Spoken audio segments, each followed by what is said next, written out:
in the English translation.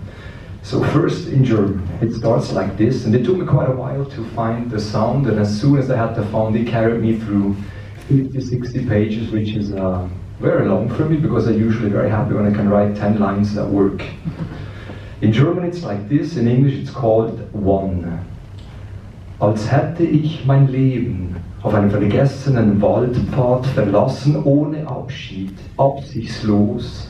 Und mit jedem Schritt, den ich ginge, wüchs in meinem Rücken die Dämmerung, schwärmte aus und kreiste mich, sammelte und ballte sich.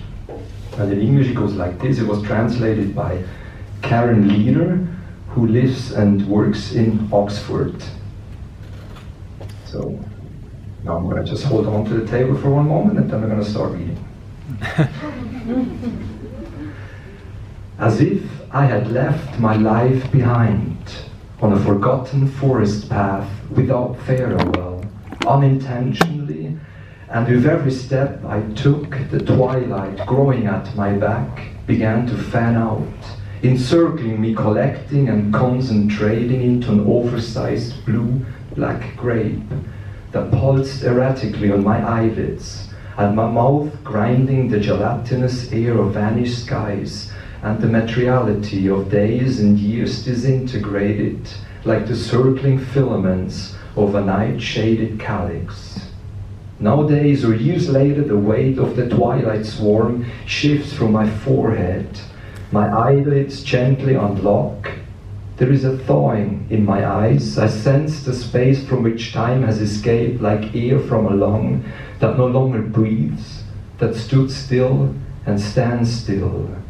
A fracture expands in me, concave, digs its claws in me, digresses, splays, down to my toes, up to the crown of my parting, and beyond that things divide in the first infusion of light.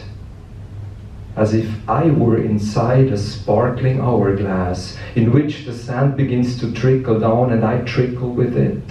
Fall through the glass, keep rubbing the sand out of my eyes. These two, I think, are now completely made of sand, sleep sand, dream sand. My pupils adjust in the trickling surround of grains and light that submerges my forehead, and it seems as if something inside me were seeking the open like a swallow, a house martin, one in the swarm that leaves the sandy shore when the water rises. I stay behind, reflected in the damp sand, and what I see are the contours of my loneliness. And I dreamed of horses sleeping in the paddock, and I dreamed of dogs sleeping in the yard, and I dreamed of doves sleeping under the eaves.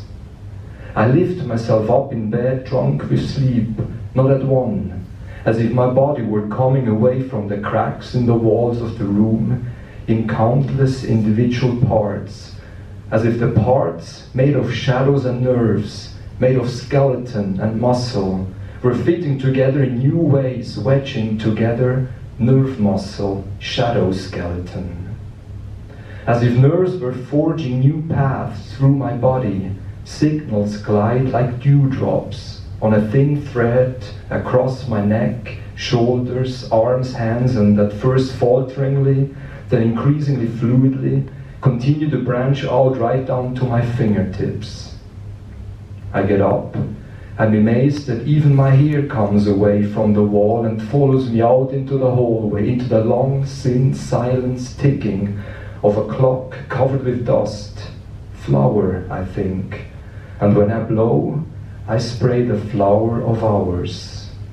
And I dreamed of fish sleeping in the creek, and I dreamed of midges sleeping on the wall, and I dreamed of fire sleeping in the fireplace. I lower my gaze over my quivering body down to my feet, which have become almost transparent, under a covering of dust, under a covering of flour, like two balls of crumpled paper, I think, and I'm the gust of air that sweeps them through the hall, awkward, mechanical. The apartment door creaks and grinds as it opens. My arm is far too long a hose through which the water shot, through which, with suspended particles, brackish water splashes in spurts. Yes, the hand that moves over the railing doesn't quite belong to me yet. It's not yet complete. The wrist bones, the metacarpal bones, the finger bones, like loose material saturated with water that decades ago in a remote valley cut a new channel into the steep slope. And I dreamed of people sleeping at the table, and I dreamed of people sleeping in front of screens, and I dreamed of the wind sleeping in the trees, and there was no movement of branches and no movement of leaves anymore, and so on and so forth. Thank you very much.